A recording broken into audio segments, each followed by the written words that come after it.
So let's talk about our matchups for last week and how things broke down and what that looked like, right? We can just take some time here to do that. We'll start, I have left and right, my game over. We'll go my game, then Carlos's game, and then Tim's game, and then Cody's game, Alex, and then Ricky to close it out. So, my game, Wilton, 8.7 seconds. Yeah, Edgar's 2-0. Whoop-de-doo, Edgar. You beat me by 3 points. My number one draft pick put up 3 points, so you got lucky, and my tight end put up a goose egg. So my streaming tight end. So well done. You got a victory against me. You have so far 2-0 start with the lowest points for in your team. Well done, Edgar. Good job. Tim, Cody, anything to add there? I mean, come on. He still put up 97 points here. You got to dig a little deeper here. I mean, this is probably, one of those. Ricky might be onto something, Edgar going from last to first to last. Is this the year that he bumps back up and goes back into first place? I mean, Ricky kind of got James. This is the trend that he tends to go on. He had James Cook and James Conner put up 27 and 18 respectively. Right, James Conner went up against. He does have Bijan, who only got him 11. But you would expect Bijan to have one of those 20-point games. Yeah, that's right. So James. So I'm saying his running back core is pretty good. His receivers, his receivers are trash, but the running back core that he has set up is pretty solid there. And then he does have what we thought would have been a top 3 tight end in Laporta. They're just not throwing him the ball right now. He's got the greatest defense in the 49ers defense, so it's hard to argue against that. But I think he's obviously feeling really good. He was sure to kind of let all the people on the podcast know in the group chat how good he's feeling. Sure to let Manny know how he's feeling about his start. And last week he got the win, scoring, I don't know, somewhere in the 60s. But here he did put up 97, so that is a respectable score. You do got to give him credit. I mean, James Cook last week had 19 attempts, only got 32 yards rushing. 71 yards rushing. This week he was 11 for 78. I mean, he's still around the 70-yard mark. He had those touchdowns that were pretty much goal line touchdowns that he got. So I expect Josh Allen to usually take those. That was very surprising. Oh, yeah, 100%. So, but again, like I pointed out, you would expect more out of Bijan. Does that kind of counteract that a bit? I don't know. I mean, against that Philly defense, I expected more from Bijan. So back-to-back weeks, Bijan's put up only 11 points. So yeah, these next 3 weeks, KC, New Orleans, and Tampa, all at home. So we'll see if he can produce a better output. But they're not giving the ball. They go 3 in a row at home. Yeah. Wow, that's a weird quirk in the schedule there. Yeah. But again, we're back to that trend. Remember what was Bijan's issue last year? No touchdowns, right? Again, they're not giving the ball at the goal line. He's got no touchdowns through the first 2 games again. Yeah. So yeah, he's a yardage monster, but he's not giving the ball when it counts because Algier is a legit running back on that team. Yeah, but he's nowhere in the same realm as Bijan in terms of but they're not giving Bijan those goal line touches, which is shocking. So how often have they haven't really been around the goal line? It's been a lot of coup kicking 40-yard field goals. So I mean, maybe if they start to give him the ball a little bit more, maybe they'll end up in that goal line and we can actually see who their goal line back is. Yeah. So last night they were getting in the red zone. It seemed like pretty easily, but it seemed like Bijan would come out once they got into the red zone, which again didn't make sense to me because he was looking great. So it's weird. I don't know why he still hasn't had a touchdown this year. It's only 2 games in, but just the lack of touchdowns last year, and then it looks like it's continuing this year. It's hard to figure out because you can see when you watch him that he's a phenomenal running back, and he's an all around. He's a great pass catcher. So, but if you're winning and he's not really producing, and if he does start to produce, then that's just more power to him. I don't think James Cook is going to have that type of game every week. He'll have him occasionally, but you kind of ragged on his James Conner pick. I didn't hate that as much as you did. Yeah. Especially as a third running back. Conner's, obviously he's had his it, but at the running back position, that's kind of almost inevitable to get dinged up here and there. But he's a workhorse, and it seems like no matter what the game script is, he's still getting his work. So, if you want to downplay the victory for Edgar so far, last week 79 79 points. He happened to play one of the lowest scores in the week, but this week he was had a much better score. Obviously, it was just a few points over you, but at least you haven't had to play the 2 highest scores of the week so far. So that's right. Haven't had to play the 2 highest scores, so could be worse. Edgar, kudos. You're 2-0. You'll get a chance to prove how good your team is this week and see if you can keep that streak alive. There's Cody flexing his muscles there. There it is. We'll have a little, we have a breakdown of 2-0 teams going at each other. So I'd be 2-0 if I had the same 2 opponents as well. So if I had played Ricky last week and played you this week, I'd be 2-0. But sometimes that's not how it works out. So not how it works out. Yeah, let's talk about a next 2-0 team, Carlos versus Andrew. All right, so we got a team that's performing really, really well. Carlos didn't get over 100 this week. Did get over 100 last week, but 97, very respectable score, same as Edgar. But by far, Andrew was the lowest output of the week at 65. Yikes. Again, so much draft capital on Christian McCaffrey.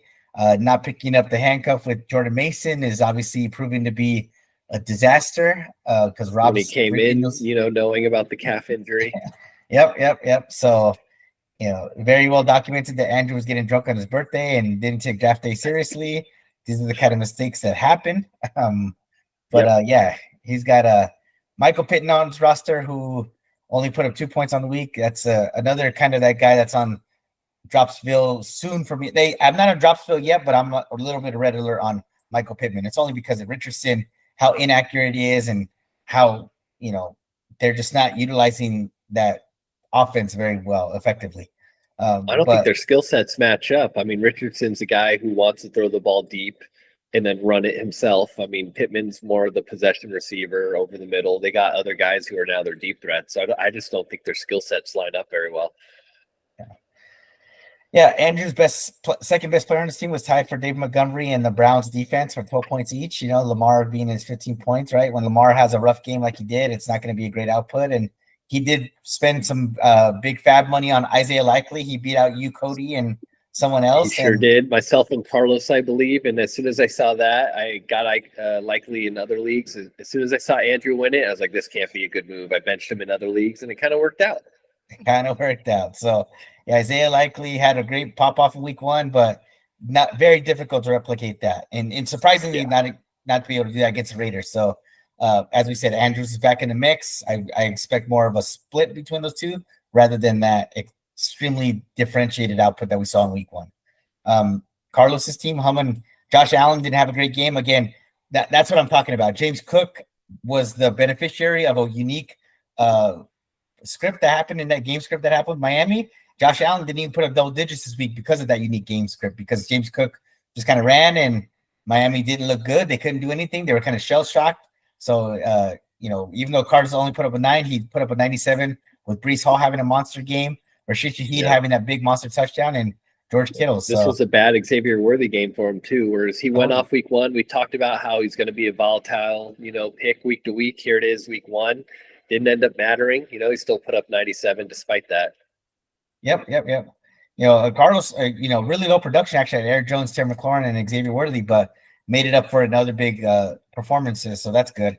He'll get a tight end go off, which is rare this year. So that definitely helped boost his stats. Yep. He was number 2 tight end, number 1 tight end on the week, right? George Kittle. So Kittle. And he kind of had to roll with 3 wide receivers this week because Walker was out. So I doubt he would have started 3. I don't know if he would have gone with Worthy still, or maybe just McLaurin and Shaheed.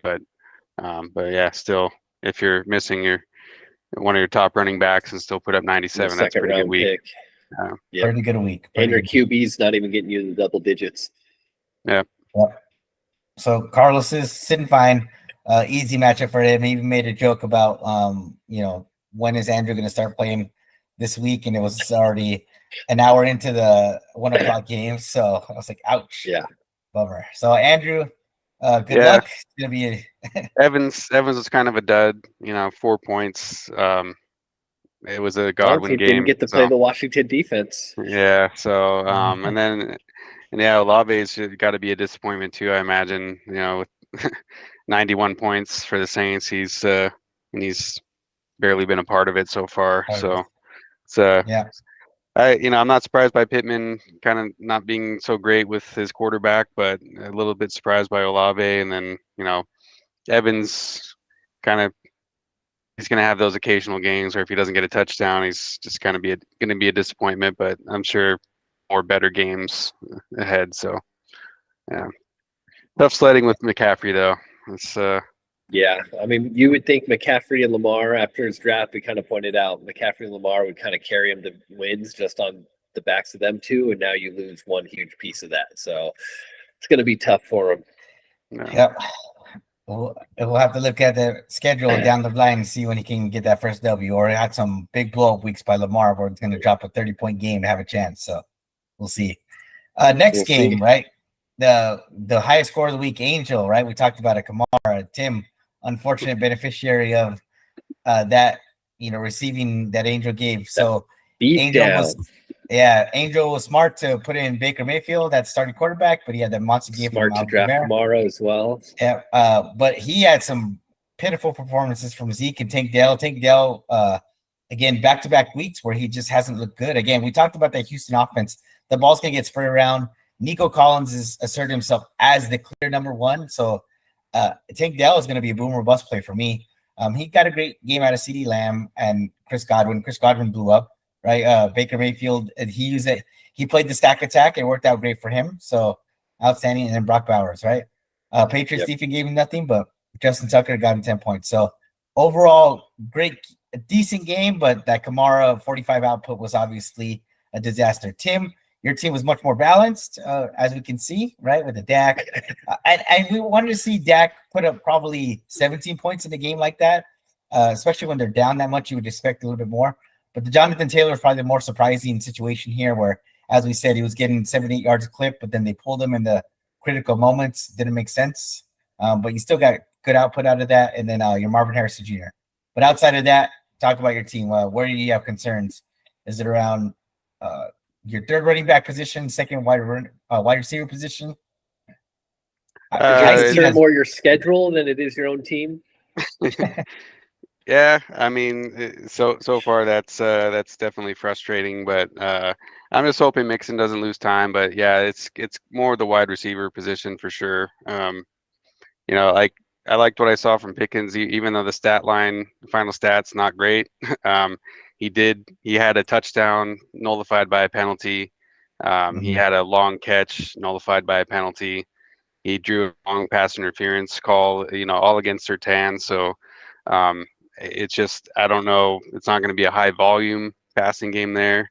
So I just don't really have, Harrison's kind of the guy I'm going to have to rely on as my number one. And they got a bunch of other duds so far at wide receiver. So that's my biggest concern.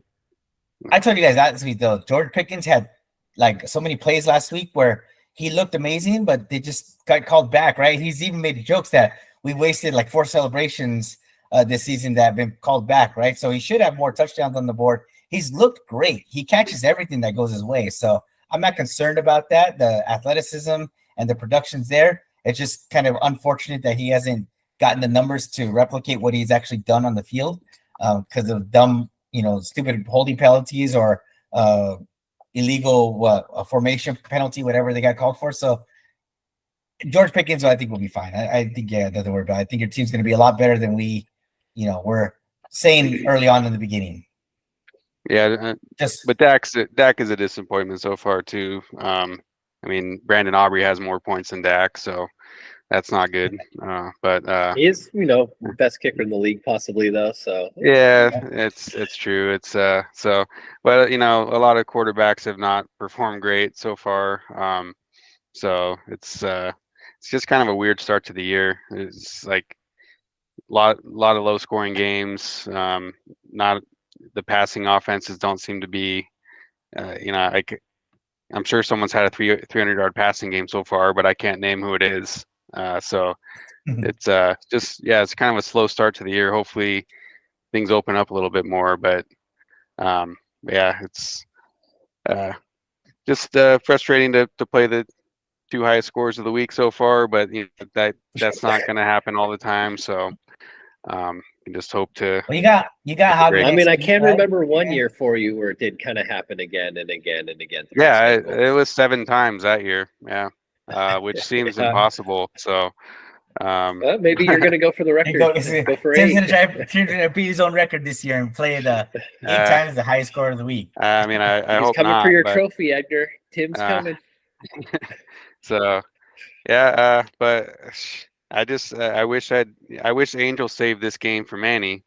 I think I made that clear already because you know Manny's been harder on Angel last week. You were pretty brutal on him, so this feels like vengeance, and it came a little too early. Could have saved it for week 6. So. Yeah, we'll see what happens week 6 when Angel throws a dud down, and I'm gonna be so pissed if he has a dud against you in week 6, man. When I get Tua back, throw into Tyreek. Oh God. Well, for your sake, I hope that's true. But for Tua's sake, I hope he's not back by then. Yeah, I'm worried about him. I'm worried. I hope someone else is quarterbacking that team soon. All right, let's talk about 2-0 team here. Cody, you're locking in another victory against Romo. Romo's team, again, having a huge output from Kyler Murray and Trey McBride and St. Brown, but other than that, not so good. I think Ricky or someone who had picked Romo to take last place so far. Someone's leading that. I don't know if anyone did. That one did? Oh, okay. But yeah, wasn't it Romo? Ricky picked Romo and him. Alex. Romo and Alex, I think, were the only ones that didn't get picked, if I remember right. Oh, I think so. Okay. Yeah, Ricky picked Tim. Tim picked Ricky. I remember that. Oh, that's right. Yeah. Yeah. So, not a great output from Romo. Amari Cooper, for me, massive red alert. As long as Deshaun Watson back in that team, no thanks. Rashad White as well, yeah. Yeah, he got dinged up in the game too, right? They saw a little bit more Bucky Irving in that game. So, again, that's something. And then he lost Cooper Kupp for at least 4 weeks here, right? So that's a rough situation.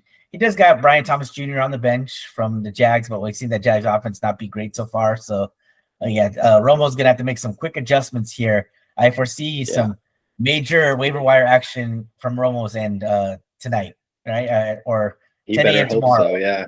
Yeah. Cody, you put up over 100 though, back-to-back weeks. Well done. Or no, you didn't put up 100. I think last week I put up 90 last week. All right. Oh, yeah, 103. Not bad. Yep. Jake Moody, baby. Yeah, still off week from Moody, but that's all right. You had a massive out game from Achan on Thursday night. Rasheed Rice, Devontae Smith last night. We talked about him being great. Mahomes was probably surprising, underwhelming player, but Chargers defense keeps care, right? Just like we said, stream quarterbacks against Carolina. Cody going with that streaming defense against Carolina, right? Looks like it's gonna pan out, get double digits. So overall, pretty good production there. Well, Carolina did make the quarterback change, so they got the red rifle in now, so they might be competent on offense. Who knows? But so if you're the Deontay Johnson or Adam Thielen manager, are you holding on to your guys, or are you saying I'm not dealing with this offense? I think Deontay Johnson I would hold on to just for a week, see how much they target him, see what they scheme up for him. It seemed like they went after him and wanted to bring him in, talked him up in the offseason. I would hold on to Deontay Johnson. Thielen, I mean, you just got to let go. It can't be worse. So, I mean, if you're still holding on to him, there's no reason to say, okay, I'm going to dump him now. Like, you got to at least see a couple games. Spectacular on the waiver wire. Yeah, I mean, depending on what else is available, you gotta hang on to them and just see what happens the next couple weeks. But yeah, I just Bryce Young, I kind of feel bad for him out there. He looks just way too small. I don't think he can make it as an NFL quarterback, but maybe he'll get traded. I mean, I don't know what choice they have now but to trade him. Like, I don't. We've seen this play out with Zach Wilson. I mean, who's going to trade for him? Like, they need a trade partner. Well, I mean, they're not going to get much for him, but what are they going to do? Hang on to him and then have him start again at some point in the future and, do the Zach Wilson experiment again, like that, where he's in and out of the lineup and So I don't know, but they I think they definitely regret taking him over Stroud. So, but yeah, the passing game should definitely be. It might not be spectacular, but it can't be any worse with Dalton back there. Yeah, I'm holding on to Deontay. Adam Thielen, I'm still like, even Leggett, I'm like, I'm waiting to see what happens. But just the team is probably just not a good team, right? But the only positive there is they always might be playing from behind, so they'll be forced to throw. Andy Dalton's capable, confident, so he'll be able to do what he can do. Cody, when you look at your team, do you have any reservations, at a particular position that you're kind of worried about? Like if something happens to one of your players, where you would have some deficiencies, or you feel very confident that you're going to have some sustained, success across the next few weeks here? I mean, if it comes to injuries, my quarterback getting hurt would definitely hurt my team. With Mahomes going down, I already have a guy who's taken up my IR spot. Who's probably not coming back till week 5 or 6. So if Mahomes were to get injured, yeah, that would really hurt my team, put me into some tough decisions. I'm holding on to Njoku. What's that? What about Achane? What if Achane gets nicked up in these next couple weeks here and he's out for a few weeks? Yeah, if he's out for a few weeks, I'll have to slide Chuba Hubbard in and hope that he can just kind of get me double digits. Hope the change to the red rifle can get him some passes out of the backfield. And he's been successful, in a short game sample size in the past, getting 18 plus touches. If they just don't go into such a negative game script early on, maybe stay a little more even, I can see him getting more touches, and he's going to be getting the goal line, touchdown opportunities as well. So I would have to roll the dice, but yeah, the drop off from Achane, who's I think our number 4 running back, to whatever Chuba Hubbard would be massive. I'm really banking on Achane not getting hurt until at least week 5 or 6 when Brooks comes back, because as a rookie, he was kind of the best running back coming in, even with his knee injury. So I think once he comes in, I'll be feeling a lot better about my team. And then Taysom Hill, I'm not sure what to think. Njoku, I took a jump on because Andrew cut him, so that's got to be a bad move for him. So I went ahead and took Njoku, thinking that sure he has an ankle sprain, but he'll be back soon, and he was getting a lot of volume at the end of last year. So I'm making that play. So I feel pretty good about the team moving forward. But yeah, if there's one area I can't have someone get hurt, I'd say Mahomes.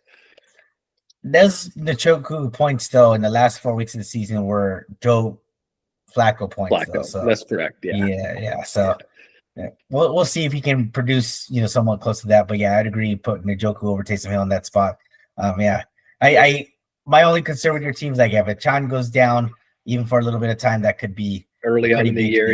Yeah. So hopefully he can stay healthy. But Romo's team taking a big shot this week, and he'll have to make some massive adjustments there. Let's move on to the next game. Alex versus Javi. So Javi's 2-0 now, starting the season. Alex officially 1-1. Alex lost that stack chance, right? As we know that AJ Brown was out for this game. But Jalen Hurts still put up a big number, 24 points. And, if he had AJ Brown in there, I'm sure AJ Brown would have been the recipient of some of those 24 points as well, right? To help him with that. But he did have Darnell Mooney in there. But Alex did lose Isaiah Pacheco for 7 to 8 weeks. So, Alex's running back room was Isaiah Pacheco, DeAndre Swift, and Zach Moss. We didn't talk about Zach Moss as being one of the duds for the week, but if we look at his last 2 weeks, it's not been great. He only put up 4 last week. In the week 1, he put up 11.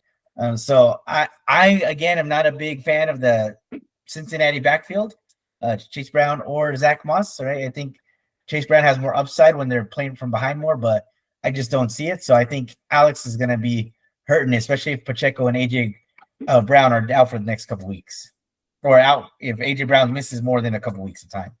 That's 2 of his high draft pick capital there. What do you guys think? Yeah, it's not looking great. It's hard to say anything else. I would agree kind of with everything you said there. Yeah, I mean that running back, he's probably gonna have to make a trade or something. I mean, that's Pacheco. I think I saw he could be out up to 12 weeks possibly. I don't know if I'm thinking of someone else, but he did have surgery on his broken leg, so that's just a massive loss for him there, especially with Swift not really doing anything yet. We already talked about, so it's definitely not looking great. That the Hurts and Brown stack, if that stays intact, that's always going to be a pretty good amount of points on any given week, but not looking like he's going to get much running back. Yeah, so it's not looking great for Alex at the moment, but this is looking like a team, that we're familiar with, that Alex actually drafted compared to maybe a year ago. But yeah, he's really hoping Kyle Pitts starts to actually live up to his ceiling and his potential, because otherwise it's looking kind of rough out here for him. Yeah, and he's got Jalen Waddle that's gonna obviously see drop in production, just like I'm gonna see in Hale. Yeah. So it was a lot of down arrows looking forward for his team. Disaster week for Alex for sure. Yeah. I mean, Romo's was pretty bad as well, but Alex might have had the worst week so far, just with those losses and the downgrade. When you start with the -1 from your defense, it's not going to be a very good week for you on a Thursday night. Yeah. Yeah, not what you're hoping for there. Yeah. That's right. On the other side, Javi had a great game, but Cody, I'll let you talk about Javi's wonderful team, right? I know you always got wonderful things to say about Javi this year. Saquon didn't really get the touchdown, and unfortunately, this is kind of why he went at the back end of round 1, and I guess in other leagues, from what I heard, round 2, because the tush push is a real thing, and they're still doing it, and so that's robbing him of touchdown equity. Gibbs splitting time with Montgomery again. Montgomery, robbing him of a touchdown this past week as well, so held him down to 11 points. Devontae Adams is a guy who I thought was a really good pick for him and a steal, and in the games where he gets the volume, boom, 19 points from him. So it could be volatile depending on their game script, going forward. But Minshew's a guy who, like I said, made Pittman successful last year. I don't see why he can't make an even better receiver, Devontae Adams, successful as well. Lamont's like his running back core is super solid. Diggs, kind of like Tank Dell, is going to be volatile week to week. He had 2 touchdowns last week. This week he didn't. He only put up 3 points. Nico Collins is the alpha there, but he has a solid kicker in Butker, solid defense in the Ravens. Goddard is kind of the only weak point of this team, because I like Love. Obviously, Rodgers is the sore thumb sticking out here to me, but I like Love, but he'll be back probably sooner rather than later. So if he can find a tight end, maybe a trade to work out where he gets a stronger tight end, even though I guess all tight ends have kind of been down this year, or with the 2 receivers out, if Parkinson turns into something good, which he has a lottery ticket on his bench. I really like Javi's team. I said that at the start of the year. He's, I believe, 2-0, if I'm not mistaken, right now, and just behind me in the tiebreaker for points total. So 3rd place. I like his team. What can I say? And I think if he gets that tight end swapped out for a stronger tight end, maybe he could steal one during the bye week apocalypse that might be coming up in week 6 or 7. He could make a championship run here, Manny. Yeah, I agree with you. You're a Love guy. Yeah, I mean, Javi finally drafted a team that's not, just banking on Cowboys defense to take him places. I might see him in the finals. He's posting pictures on his Instagram of his old trophies. He definitely misses this one. He hasn't gotten to taste it since Tim and I joined, but this year could be a year he makes a real push for it.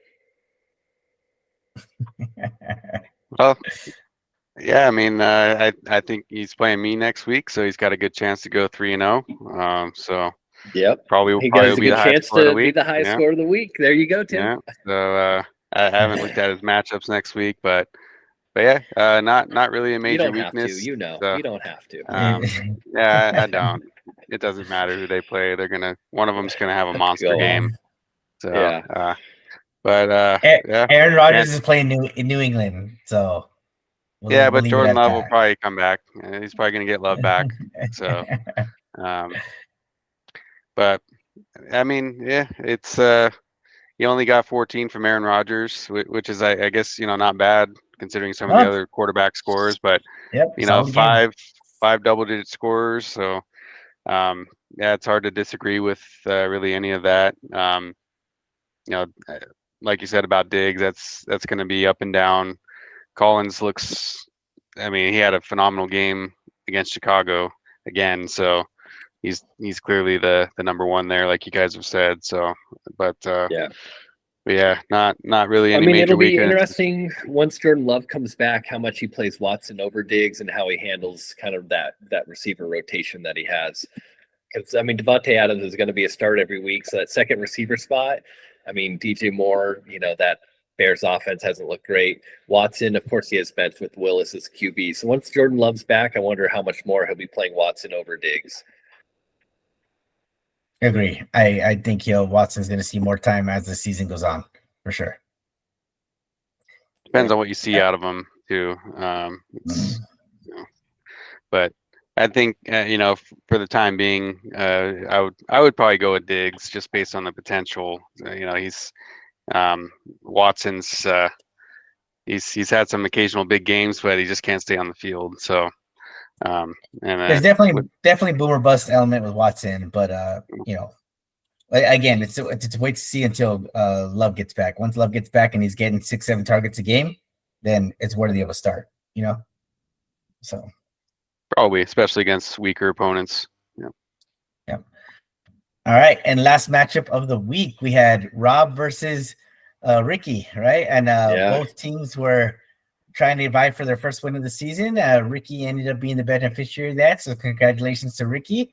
Rob, our very viewpointed of no RB strategy, right? We're watching this team very closely, see how it pans out. So far, not so great with the 2-0-2 start, but I think Rob's deficiencies are very much at the quarterback position, right? We talked about Anthony Richardson just getting stifled in Green Bay. On the road, accuracy is an issue, right? If he's not running for a couple touchdowns, where's his production really coming from? He has Chicago next week and Pittsburgh after that. So two extremely good defenses that Richardson will be going up against. So Rob might be making a change at quarterback. We'll see. But he's got I don't know. Jerome Ford and Mason, who are Mason being his big ticket item with Nico Collins, right? Those two guys are carrying his team. As far as the wide receiver room, are you guys surprised by the Jamar Chase and Garrett Wilson production so far, or do you see better days for ahead for both those guys? Oh, I think both are true. I mean, surprised by the lack of production, but we talked about it with Chase. Same thing with IU. Kind of when you're holding out and not practicing, not getting the timing and chemistry down with your quarterback, especially a guy who relies a lot on that timing with in Burrow. Yeah, I think we can expect that production to kind of be dipped until he gets to the week 5 or 6.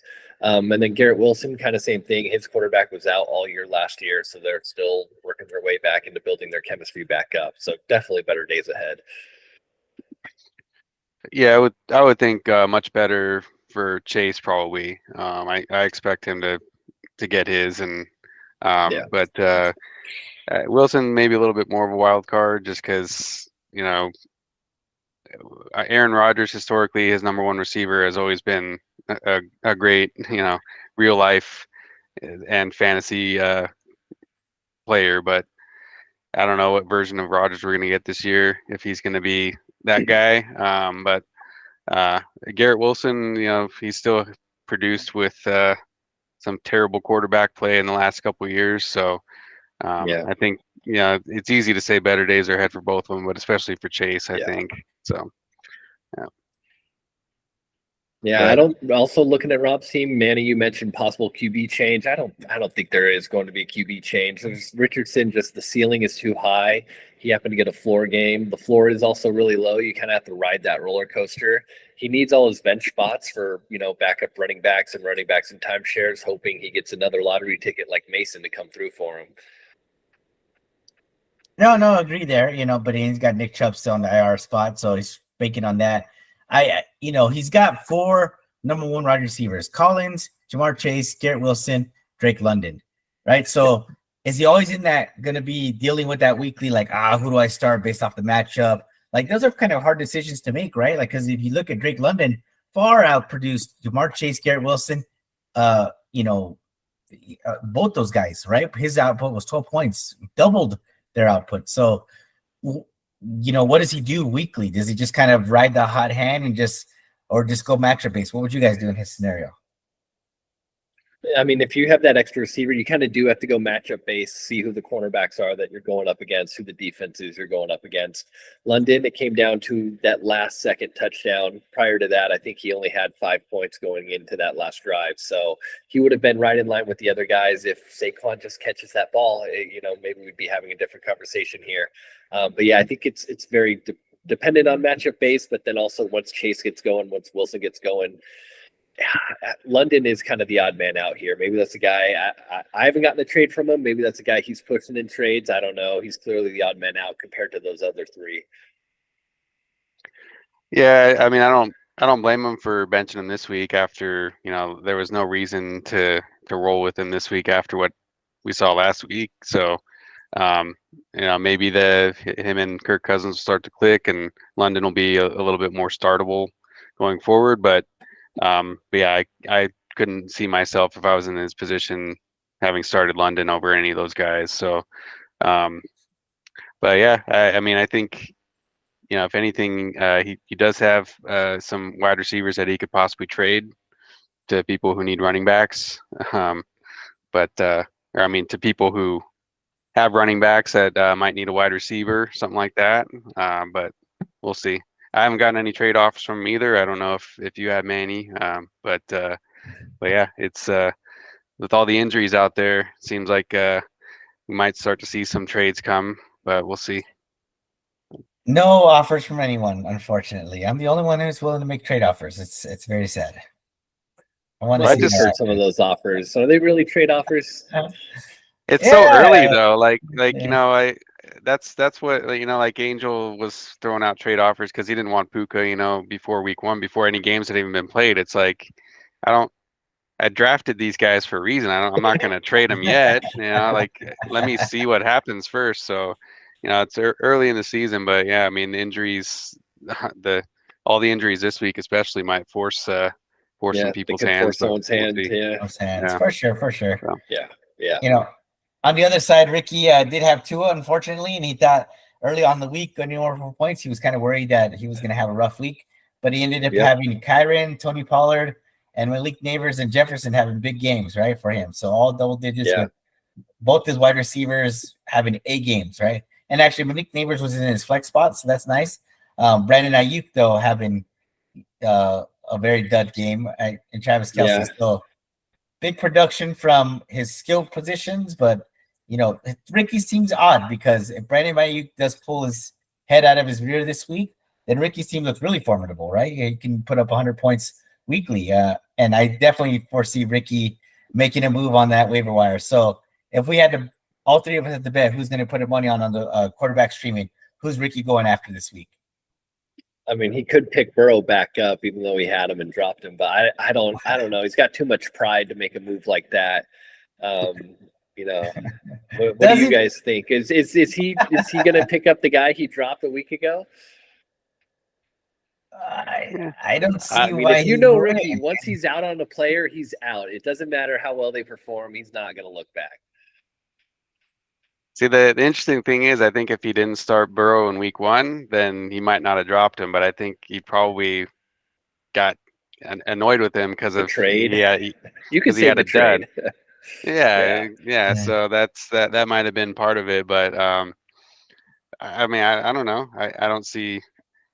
You guys seem to be recommending Derek Carr to him. You think he follows your guys' instinct and picks up Carr? Because by the time this podcast comes out, our fab will have already run. Yep. I think he's going to go after Derek Carr or Geno Smith, one of the two.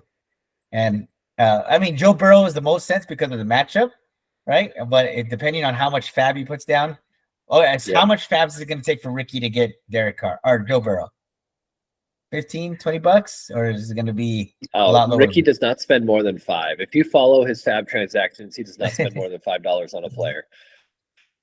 So he may not end up with anyone. Maybe he doesn't end up with anyone. Has got to make a panic move on Thursday morning. I mean, he's the only one who had a quarterback injured, so I don't know if he has to spend a lot for one, but yeah, I mean, based on the matchup, unless he just really hates Joe Burrow, I don't see why he wouldn't pick him back up.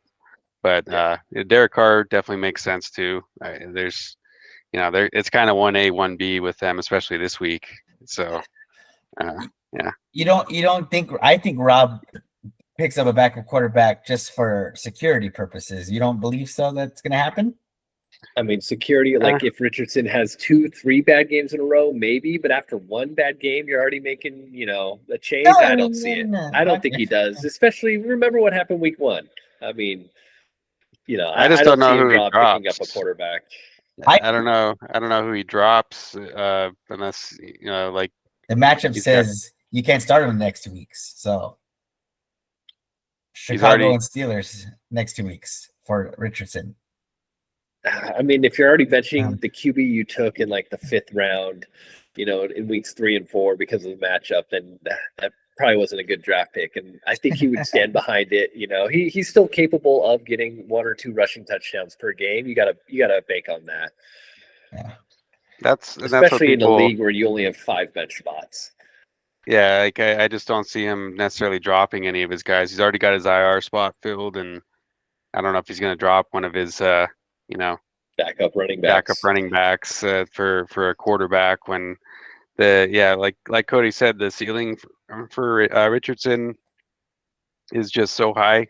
Like last week, what was he? The number? He was the number 3 QB on the week, I believe. 9 points. I mean, it'll be a roller coaster. That's why I didn't really understand all the love for him before the draft. Like, people were talking about drafting him ahead of, Lamar Jackson and Mahomes, and I didn't really get it based on a 4-game sample. Like, yeah, he had 4 good games, then he got injured. So, but to me, it's the same as last year. He's not a very accurate passer. His value comes from running. So if he's not running in touchdowns, he's going to have games like this. But yeah, based on the ceiling, I don't know that you necessarily pick up a guy on the waiver and plug him in, especially with he's got uncertainty at running back too. So he kind of needs big games from Richardson probably to get some wins. Yeah. Yeah. It'll be interesting to see who Ricky ends up picking up though tomorrow morning. Oh yeah, very, very interesting. Yeah, what his plan is here, because obviously I don't think he's using his IR spot. He's made it well known he's looking to save money. So Tua's going to get cut. He's not going to put him on IR. Tua will be in the free agency pool. So who he swaps him out for is going to be the question. I was just going to say I was curious to see if he'd put Tua in the IR spot. So guess that answers that. Yeah. Yeah, and I don't know. I mean, I think.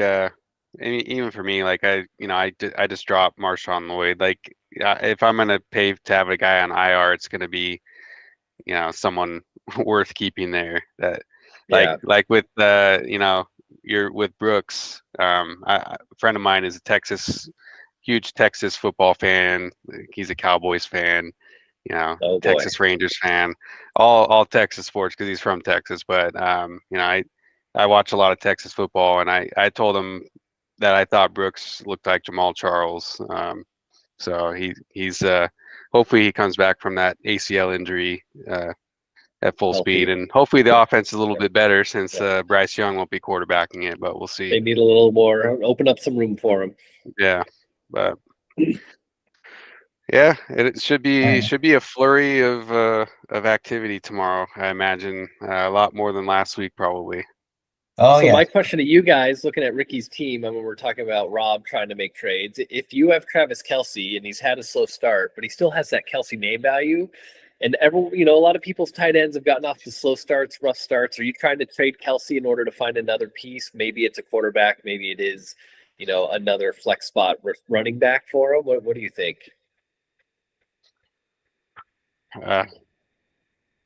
Yeah, and that's rough. I don't know because. And I think that's kind of what's bringing down Mahomes a little bit too, because Kelce has been so valuable for him. Yeah, and so for him to not be performing, I haven't really seen. I don't know what it is. I don't know if he's phoning it in, like you said, and just kind of taking it easy until they walk into the playoffs again. But yeah, I mean, you'd definitely be selling low unless somebody still has him, in their mind as that same guy as before and would be willing to part with something really great. I don't know. It's definitely not a great time to be selling him, but I don't know if he doesn't start producing, time may run out. So it's a tough call there, but obviously you won without him. You got it 0 from him. It's just a tight end wasteland this year so far. So yeah. Agreed. Yeah, I if I was Ricky, obviously hold on to Kelce for another week, see what happens.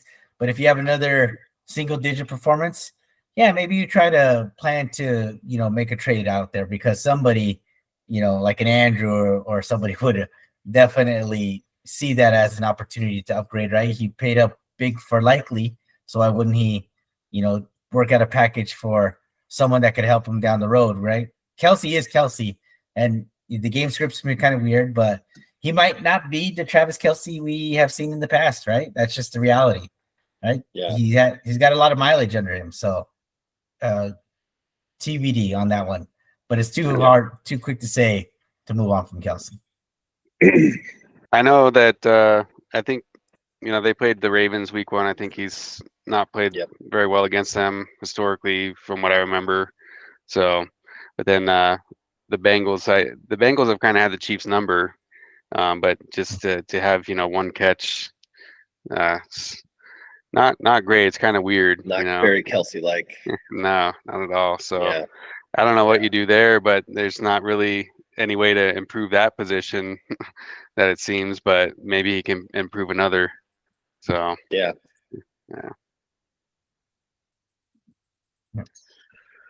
All right, guys, that's good. Cody, I know you got our last bit here to bring it up with our overreactions or proper reactions. So let us have it. Let's hear it. Reaction theater here. So I'll give you guys a statement. You give me whether that statement's an overreaction, a proper reaction, or underreaction, and should be pushed further. So starting out here, looks like we'll go with a fantasy player based one. So we talked a little bit about him, Brock Bowers. Do you think he ends the year right now as a top 5 tight end? We talked about the tight end wasteland. He's had a good start. He's number 4 in Turkey Bowl right now. Last week he had 98 yards on a decent amount of volume, 2 yards away from getting that century mark, which gives him an extra bonus point in our league. Do you guys think he ends the year as a top 5 tight end? You guys talked about rookie tight ends. What do you think? Is that an overreaction saying he does end up as a top 5 tight end? I would say it's I hate to keep going proper, but I say proper just because I'm trying to think of 4 other or 5 other tight ends that might finish ahead of him at this point, and it's hard to see it. Especially a lot of the big name guys have not done anything yet. Andrews has kind of been a dud. Laporta's been a dud. Kelce's been a dud. He may finish ahead of some of those guys even. So could end up being top 3 if the volume. He's got 17 targets so far. He's caught 15. He's got good.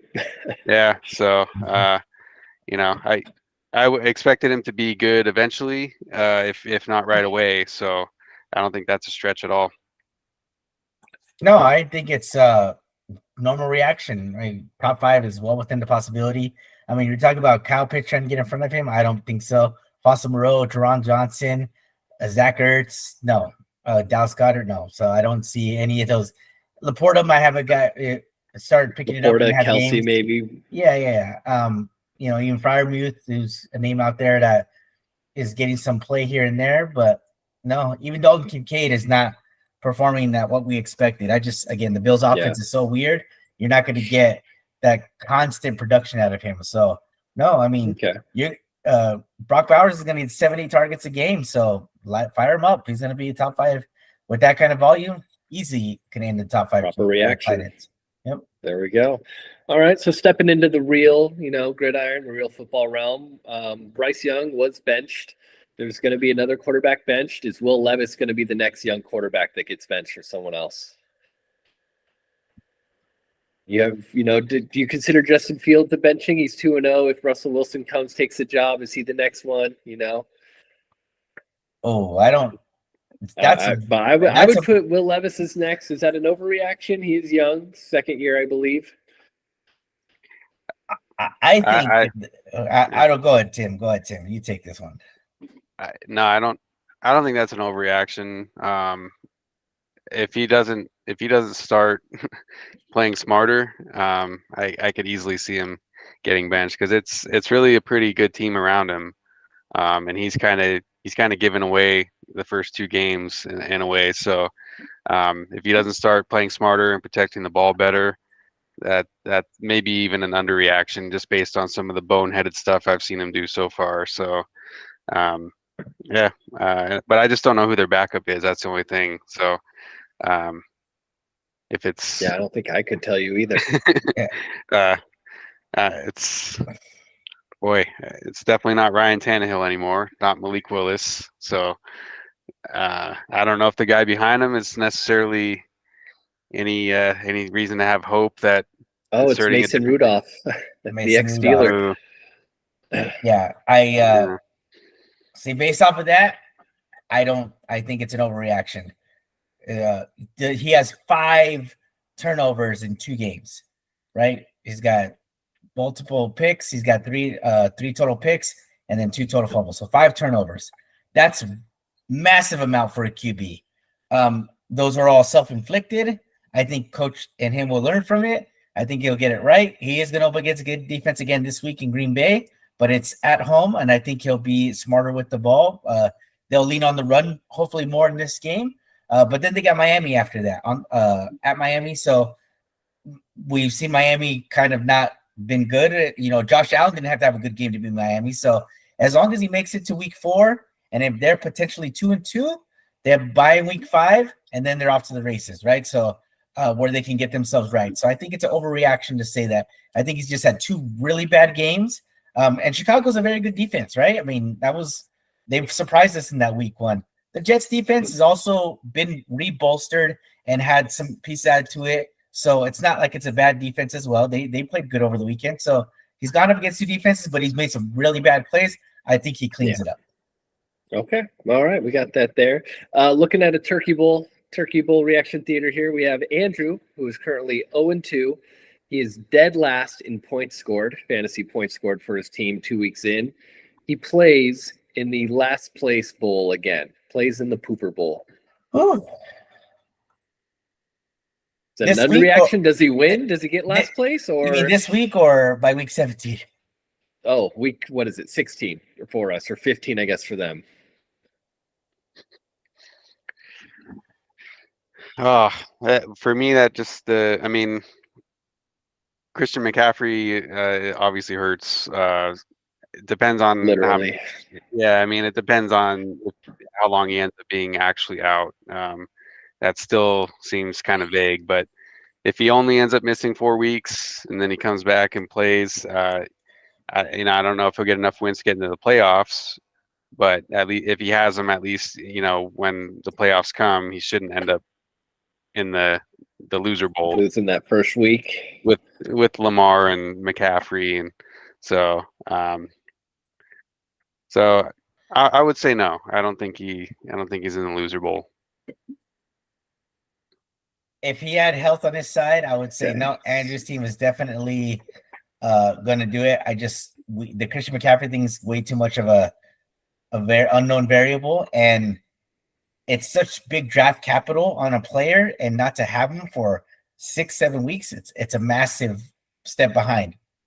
Andrews only scored 147 points over 2 weeks, so he hasn't even gotten 75 points, over 75 points on average. So it's rough. That's rough stuff there. So he's got a lot of making up to do. Not drafting the handcuff for a running back, a number 1 running back that was already told to be having injury in camp. It's a rough decision not to do. So, and look at his next few weeks. He's got Edgar, 2-0 Edgar, right? 2-0 Edgar. Yeah, championship bound Edgar. We'll see how that goes. So if Andrew can beat Edgar this week, all is right in the world, right? We've seen the fantasy football smile. Well, I think do I play Edgar? You play him week 3. Yes, you play him week 3. He plays Romo this week. So Edgar, he gets Romo. Yeah. 0-2 matchup here. And now if Edgar goes 2-2 after these next 2 games, is the sky falling? Oh no, right? Against we'll Andrew. Have to hear from him. Yep. But we'll see how that goes. So what do you think? Is that an overreaction, proper reaction for him to end up in the last place bowl? Overreaction. Tim thinks it's a bit of an overreaction. You too, really? I think it's a massive overreaction here. A massive overreaction because because his team roster is very good. He's just been dealt a bad hand, and once CMC comes back, that's 25 points a game right there. So, you're saying, is he going to play in the loser bowl? No, I don't think he's going to play in the loser bowl, but he might miss the playoffs. But he'll not play it. Okay. Yeah. Moving on. Almost all year, then he'll probably end up in the loser bracket just because of that. But if he does get McCaffrey back at some point, it's hard to imagine him actually losing in the the playoff rounds in the loser bracket. So that's my main point. Yeah. Yep. Talking about missing the playoffs, we got some overreactions there on Andrew playing last place. My apologies, Andrew. A little bit too strong of a statement there. So I have Tim's 0-2 team, who has scored only 183 points through 2 weeks, which is actually 7 more points than Edgar's 2-0 team. You missed the playoffs, Tim. That's my statement. Overreaction, proper reaction, underreaction. We'll start with you, Tim. You missed the playoffs. 4 teams don't make it. Are you one of those 4? Well, I certainly hope not, but I mean, I'm playing hobby this week. I could be staring at 0-3. Stranger things have happened. Ricky went 0-5 last year, made the playoffs. Yeah. Maybe Manny will hook me up at some point and help me make that happen. It's. I can't say it's an underreaction because I don't have a ton of faith in. Like I might have one good, like this week I had one good player and then a bunch of iffy, kind of so-so scores. So I'm hoping at this point that I get 2 strong scores from, 2 different players in a given week and then can get some production, decent production from my other guys, but it just hasn't happened yet. So I would say proper reaction just because it's the schedule hasn't favored me so far, and I've seen this before. So thanks a lot, Manny. Schedule is definitely favoring Edgar, who's looking at probably 4-0 start. So actually no, I apologize because he's playing Cody, and then Cody. 2 weeks after that he's playing. If Edgar beats Cody this week, Edgar's gonna be just letting it fly. Yeah, exactly. It's a finals matchup from 2 years ago. It kills me that he beat me in that finals. Oh, he's gonna be riding high on the hog if he goes 3-0. But then he's got Andrew, and then he's got Romo, who just Romo got decimated by injuries this week. Big time. And so it's looking like you set up to Manny gave him the favorable schedule. Yeah, he sure did. So 4-1 is an easy possibility there. So, but it's my team. I'm not too stoked on. But especially Jonathan Taylor, I expected more so far. That's a letdown, especially if his coaches don't like him for whatever reason. Yeah. Proper reaction, Manny. I have a vastly different opinion. Big overreaction. Tim does not make the playoffs. Tim is the 5th highest scorer in the league at 183 points for over 2 weeks. So monster numbers. But as he spoke about playing the top 2 weeks, he's scored against him 233 points, far exceeding the next person by. You mentioned points. He played the 2 highest scoring teams. Week 1 and 2 is how you set it up. Yeah. So Tim's output from his team, excluding the points against. Don't worry about that. The points for his team has produced well over 90 points a game. When you average that in our league, that typically translates to 7-8 wins at minimum. So Tim will be in the playoffs, no problem. There you go, Tim. Massive overreaction. Will he be a lower seed playoff team? Probably, because he'll probably get a couple more losses where he should win, where he scores 100 and he's going to lose to 105, right? But But yeah, he'll make the playoffs and he'll play, Edgar in the first round, and he'll beat Edgar. Oh, spicy matchup. All will be right in the world. Okay, all right. Let's see. I got one favorable one for Tim here. Going back to the real life football, LA Chargers 2-0. LA Chargers make the playoffs this year. Behind Harbaugh, behind Herbert, behind J.K. Dobbins, make the playoffs. Manny, let's start with you on this one. Whew. Chargers make the playoffs. So we're talking about 2-0 teams. Saints being part of that list. Minnesota being part of that list. They get Chargers. The Raiders one more time. They get the Broncos still twice. Yeah. Let's say the Chargers sneak into a wild card spot. Proper reaction. They sneak into because they play good defense, which you've already shown, right? The matchups haven't been too bad, but they're playing decent defense. They have great defensive players, right? They can sustain take care of the ball on offense. Yep, and they're not fumbling the ball away. They're not turning the ball over. So they're playing Jim Harbaugh football. Right, that's good enough for 8-9 wins. That can sneak you in to a wild card spot. If they get to 10 wins, they're definitely in. So, let's say they sneak into that wild card spot. I know Tim's gonna have a very let's hear it, Tim. Unbiased opinion here. Let's hear it, Tim. Well, I'm just trying to look at the AFC kind of picture here, and you got Pittsburgh at 2-0, Buffalo at 2-0. I still expect the Chiefs to win the division. I'd be surprised if they don't. So it's going to definitely come down to a wild card. AFC South got 3 0-2 teams there. North got 0-2, 2 0-2 teams. So, I mean, they could get a wild card. It comes down to J.K. Dobbins. If he's healthy the whole year, if they can avoid the injury bug, then I could definitely see that happening. Might be an overreaction, just I think based on who they've played so far. I feel a little bit better about the Raiders win after the Raiders beat the Ravens. So it feels a little bit more legitimate. Yeah, but yeah, beating up on the Panthers is just kind of. I could see that could have easily been a trap. What everyone seems to do. Look at how that could have went the other way, trap game, and they would have choked it away. They would have played terrible after that big win against the Raiders, right? So, but they a lot of times when it was in Carolina, a lot of times when they travel to the East Coast, they don't play so well. And I think it was a morning game too. So those are especially, at least under Staley, those are games that they would often underperform. So, I mean, I definitely like the direction they're going now. So, if not this year, definitely next year, I would say. But hey, I'm more hopeful than I've been about them in years past, probably a decade. So okay, so you going proper reaction with it, or is that an overreaction? I would proper to slight over. Just like I said, just based on I want to see them play. A good team. Like I was, they got the Chiefs in a couple weeks. They got the next 2 weeks are great opponents: Steelers and then Chiefs. And then they got Broncos, Cardinals. Actually, 3 of those 4 games are pretty legit teams. If they go 2-2 in this next 4-game stretch, 4-2, that's a great start to the season, in my opinion. Okay.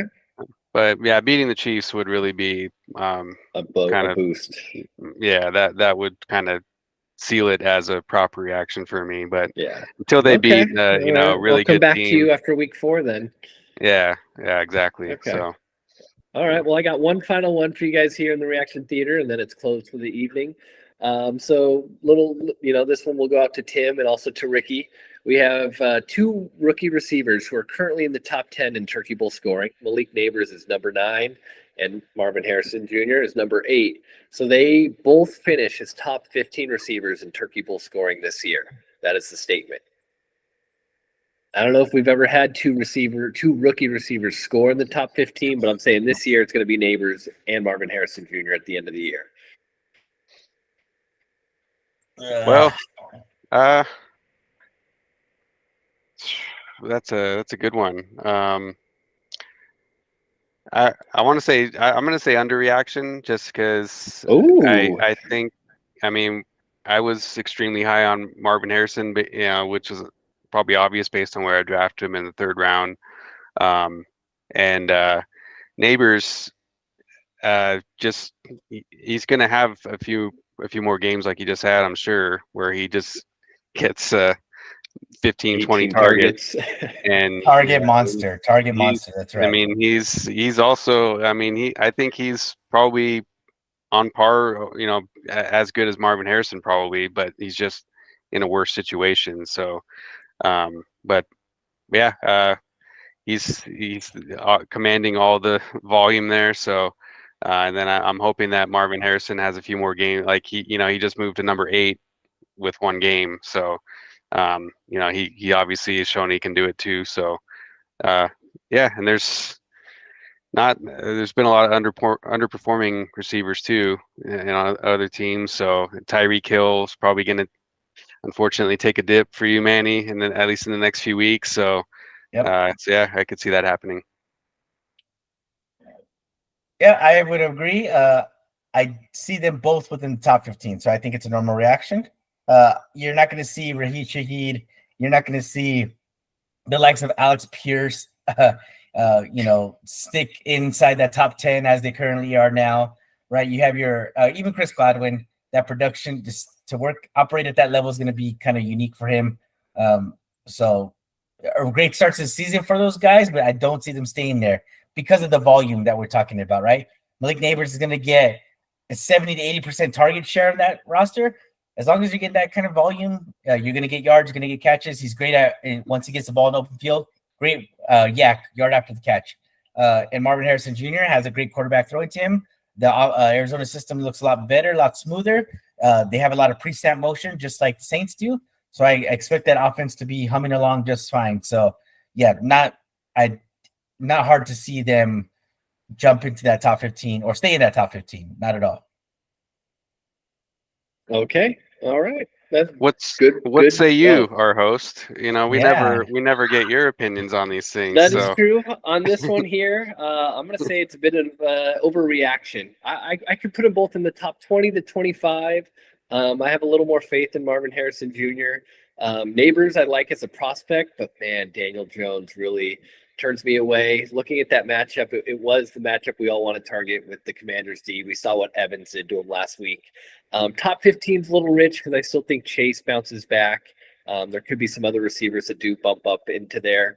Even if the volume's there, how many standard scoring is really about touchdowns. I don't know how often Neighbors is getting near that red zone in order to score those touchdowns. He could get a lot of targets. Maybe in PPR they both end up in that area, but in a standard league, I'm talking technical scoring.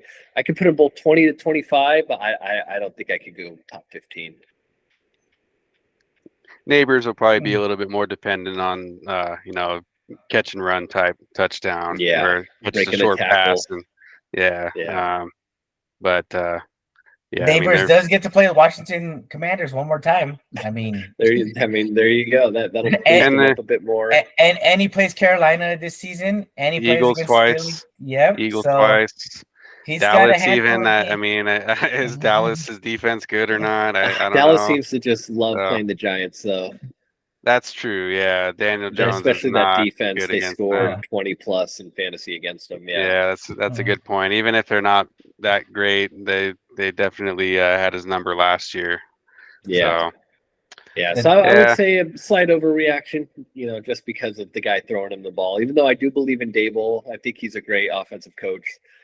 Man, Daniel Jones, it's rough. Yeah. Fair enough. Yeah. All right, boys. All right. Reaction Theater is now closed for the evening. All right, good deal. Well, gents, that's it. Good stuff. Good conversation today. We'll be look out for waiver wires tomorrow and see how that shakes out.